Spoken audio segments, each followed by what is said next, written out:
I acknowledge my colleague ministers, to include Sir Robin and Sir Malwin, as well as Minister Samantha Marshall, the members of the Diplomatic Corps, and also to acknowledge the distinguished ambassador from Japan, Ambassador,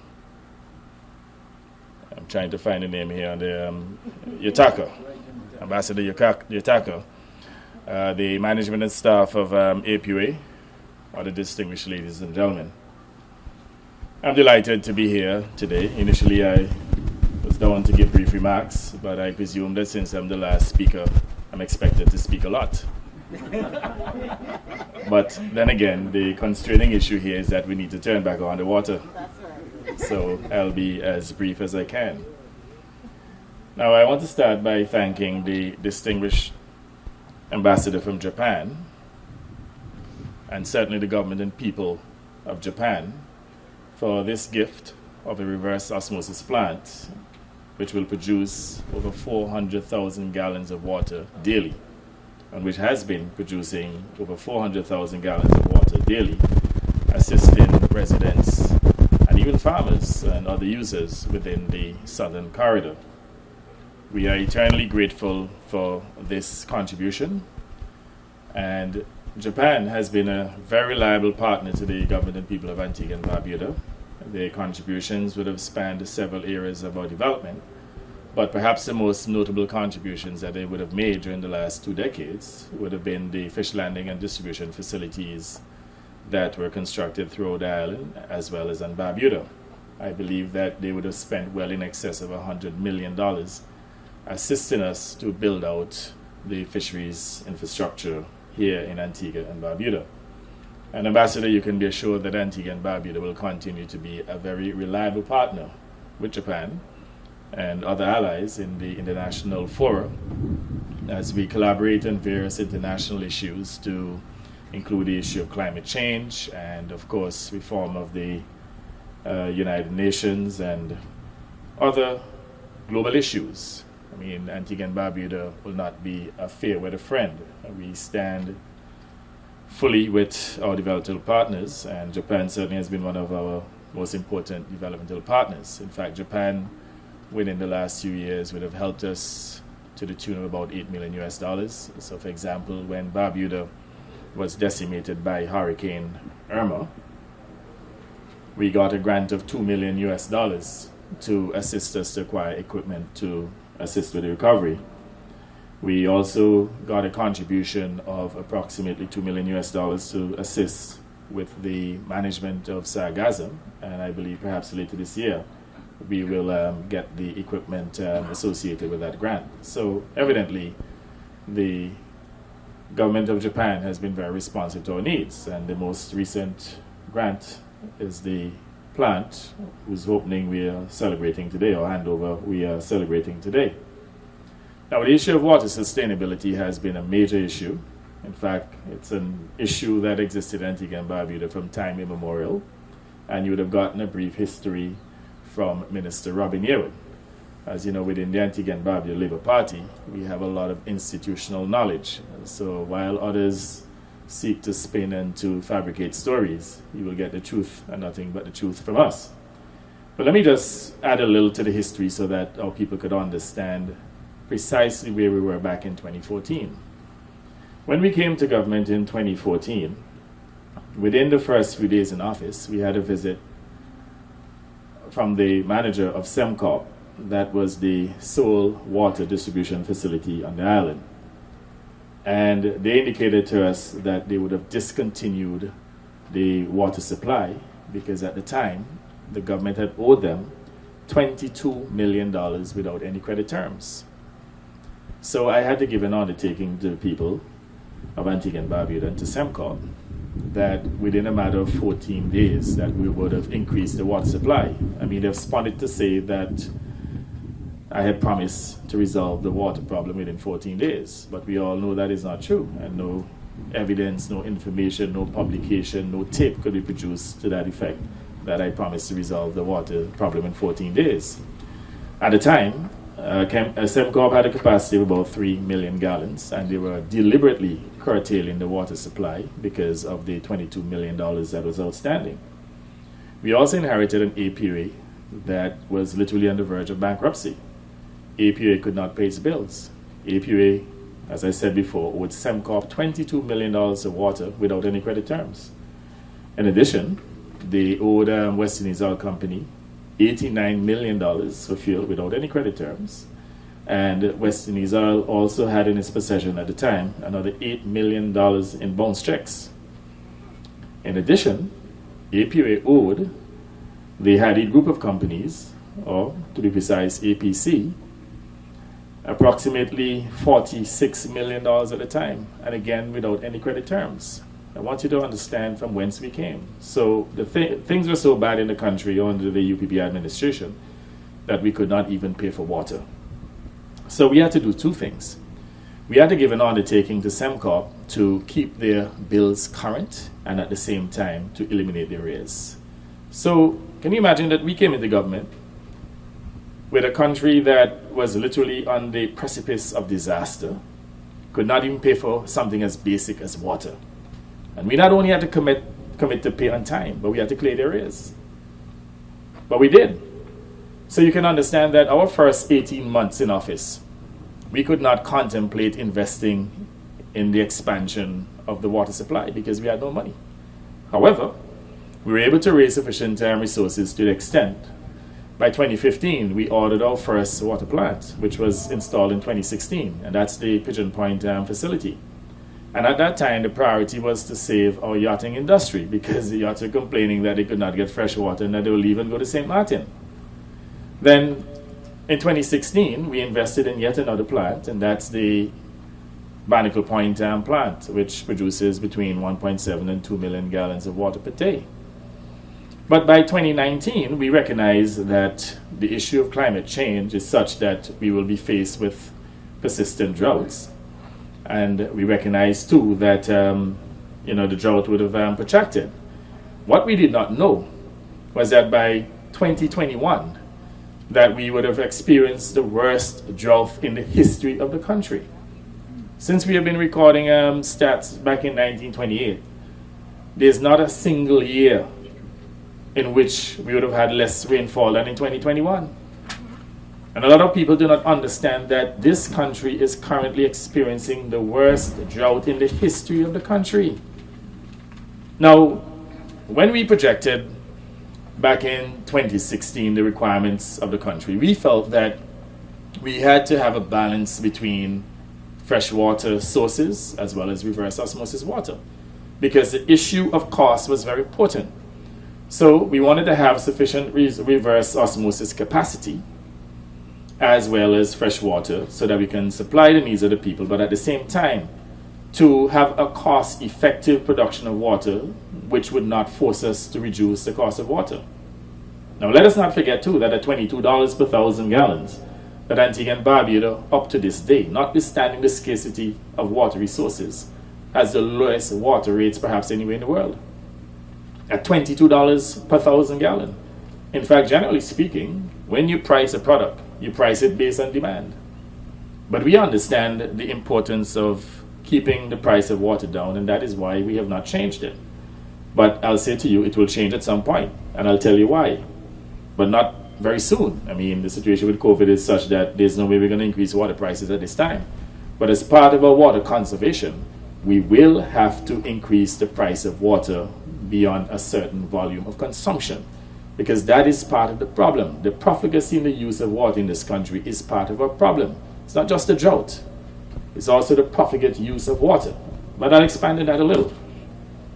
So as I said, the policy initially for the first, let's say 2 years in government, was to have a balance between freshwater sources and RO water. And we increased the capacity of the RO water to make sure that along with the freshwater sources, we would have had enough water to cover the national demand. But by 2019, we recognized that we had to implement a policy of 100% RO water production. Now let us understand too that RO water is 6 times as expensive as freshwater production. But based on the circumstances back then, we said, look, we must produce enough water so that if it doesn't rain, we can meet the water demand within the country in full. And that is how we went ahead to order several additional plants. We would have asked the government of Japan to assist us with this one that we are now about to hand over today, or will be handed over to us today. And we also ordered 2 additional plants, one for Fort James and the other for Bethesda. Now, the fact that APUA is in such financial strength so that it can actually invest over $100 million to resolve our water problems is a story in itself to celebrate.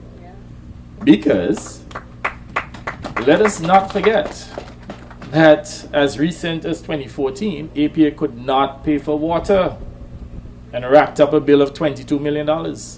And since then, under our administration, and with some help from the central government, because we have supplemented the resources of APA, we would have spent well in excess of $135 million in order to resolve our water problems. Now, I've made a point time and time again, resolving the water problem, there is no off-the-shelf solution. There is no overnight solution. There is no quick fix. These plants take at least a year to manufacture and several months to ship. In fact, our major producer is a company in Dubai, Waterworks. And you would have understood that because of COVID, we had significant delays. This plant was delayed by 17 months. Has been sitting here for 17 months because we had difficulties coordinating the actual commissioning of the plant with the government of Japan. I mean, the officials were not able to travel here because of COVID. The general manager of APUA explained that since November of last year, we have had several containers, including membranes for existing plants, that have gotten stuck. As a consequence, several plants are not producing to full capacity, not because of the bad management of APUA, but because of the logistics problems that we're experiencing today. It's happening all over the world. But the reality is we have made the investments. In fact, my understanding, only one final payment is due on the 3 million gallon per day plant, and that will be made within a matter of weeks, and the monies are available. So as I said before, $135 million invested in our water infrastructure. And I'll go as far as stating that no other government has shown that level of commitment to resolve the water problem in this country. But again, there is no quick fix to this problem, and it requires, some degree of forbearance by our citizens and residents. And I think too that there ought to be some acknowledgement that the government has gone the extra mile, and certainly APUA, to resolve the water problem. Now, the issue of water sustainability cannot be achieved exclusively by adding more and more RO plants. The issue of water conservation is critically important. So water profligacy must come to an end. There's some simple things we can do in order to reduce our water consumption. Rather than having long showers, curtail the time that you used to shower. Those who continue to wash the dishes and have the pipe running continuously, those are bad practices. You're wasting water. You're wasting a precious resource. And the reason to why the water is being wasted is because it is so cheap. And that is why I'm making the point here that at some point we have to appropriately price the water, not to make it difficult for the average person. Make sure we have a threshold to protect the poor and the vulnerable. But those who wish to use water in a very profligate way, you have to increase the price in order to curtail the use. If it's cheap, they're going to waste it. That is just a reality. And I don't want anyone here to misconstrue that I'm suggesting that anytime soon, let's say within the next few months, certainly not before the next general election, that will increase the rate of water. But the point I'm making here is that the issue of conservation must be addressed, not only in terms of how we utilize water, but at the same time to cost it appropriately, to use the price as a deterrent to stop the profligate use of water in this country. Now, the issue of water harvesting as well is very important. There are many individuals, primarily of the Rastafarian faith. They live in the hills, and you never once see them going to any standpipe to catch water. Because you know what? They have the water catchment, they have their drums. They don't have no sophisticated systems, They have drums all around, and they catch their water. There's nothing that irks me more than rain falling and people set a pipe off. Because every single home in this country, if you don't have a cistern, you must have some form of water catchment. Even those drums that we use for garbage collection, you see them in abundance all around the country. In fact, on my way here, I pointed out to my security detail a particular home, probably a 2-bedroom property at most. Maybe about 2 people living in there. They have 2 large drums, but guess what? They're for garbage, and there's none to store water. So we cannot now become a totally helpless people and to place the responsibility for water harvesting exclusively on the government of Antigua and Barbuda. And let us not forget from whence we came. I am old enough to know that about 4 decades ago, these drums that we had in our yards, covered with some cloth to prevent mosquitoes from going to those drums. We didn't have any RO plants back then. Or if we did, maybe we had one producing probably maybe a few 100,000 gallons a day. And we survived. But all of a sudden we have become so sophisticated that we don't want to put a little spout in our house and have a drum to catch a little water. So if the pipe goes off for a few days, it becomes a crisis. And we know too that there are many who are playing politics with the issue of the water supply, because many instances you have water being supplied and then you have these critical opposition elements going on the radio and saying there's no water because they've made it into a partisan political issue. But the good news is the issue is being addressed and will be fixed. And if there's any administration that is going to resolve the water problem in this country, it will be the Antigua and Barbuda Labour Party government, the Gaston Browne administration. So we're not passing the buck, I mean, I could stand here and tell you, for example, that the UPP in its 10 years added about 400,000 gallons of water. In our 8 years, and remember 2 years we actually lost as a result of COVID. So effectively in 6 years, we added over 3 million gallons a day. In excess of 16 times the investment that they made in 10 years. And more to come. So when they want to be critical, let us compare which administration has done more to resolve the water problems and to create water sustainability. It is my administration. No other administration has invested more in achieving water sustainability than my administration. And I want to assure the people of Antigua and Barbuda that water sustainability will be achieved. By September of this year, when we install the additional plant in Bethesda, which will provide about 3 million gallons of water per day, or perhaps 3.2 million, we will produce more water than we need. Concurrently, we are also repairing the broken pipes, something that has not been done for decades.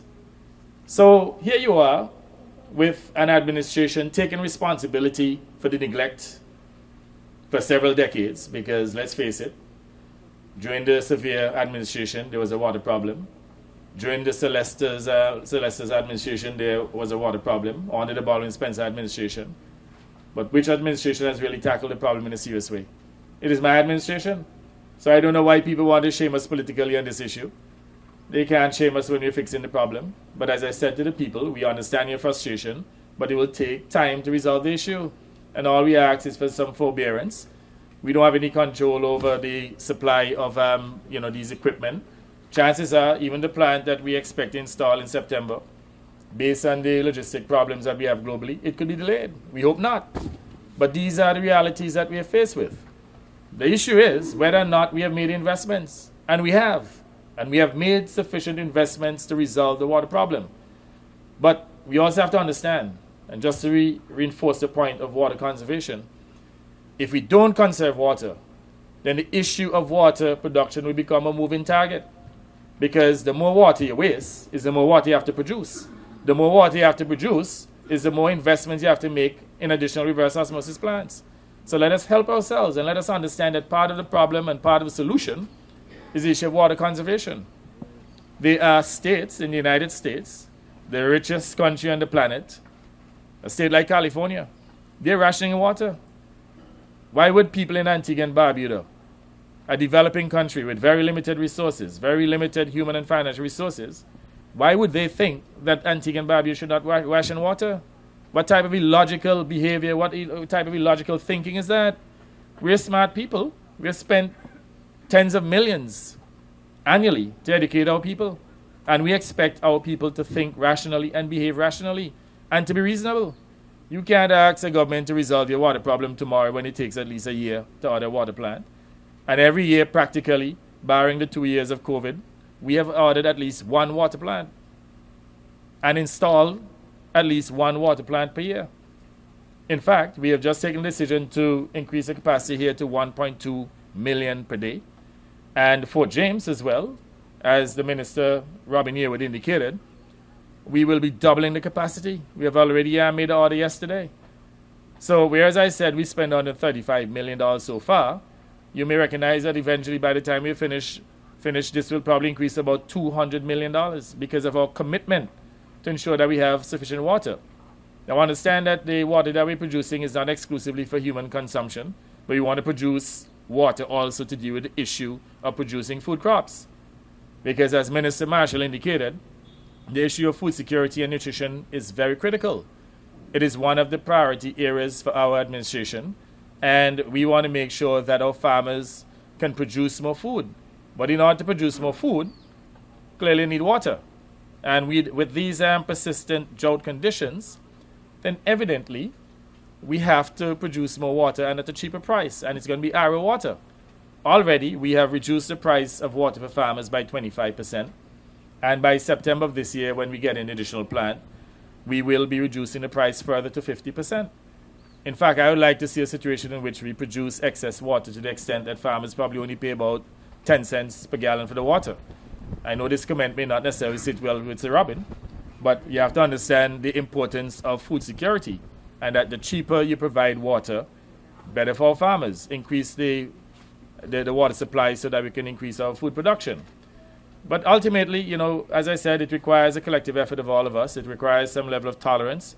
And this issue should not be a political issue because it's a difficult problem to resolve. When a small island state with structural financial problems that existed for many decades has to find over $135 million to invest in their water infrastructure, how can anyone frown on that? How can anyone use that as a political tool to berate the very administration that is resolving the issue? So we stand proud as the administration that would have shown the type of empathy and care to make sure that we can produce more water and to satisfy the demand for the people. And also to make sure that our farmers going forward will have water at a very low rate as we seek to increase our food production. So again, I just want to thank everyone who contributed. I certainly want to thank Minister Yearwood. I mean, he's the one who anchored this on behalf of our administration.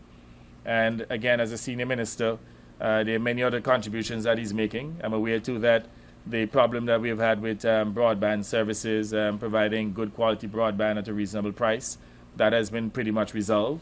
Over 60% of the island, if not more, has been covered now with APA broadband services. And in addition, they also expanding the electricity infrastructure to include a new energy plant that will produce at least another 40 megs of power. So Sir Robin has been providing leadership to ensure that we resolve certain problems, issues of water supply, the issue of blackouts and brownouts, and even the issue of providing affordable broadband services. So, sir, I thank you sincerely on behalf of the government and people of Antigua and Barbuda. I also hope that God will continue to keep you healthy and that you'll continue to do whatever you have to do to keep healthy. Because, Sir Robin, and just to divert a bit, but please allow my indulgence, Sir Robin, by the next term, will enjoy 50 years unbroken in Parliament. 50 unbroken years. Not even the great Surveyor has achieved that.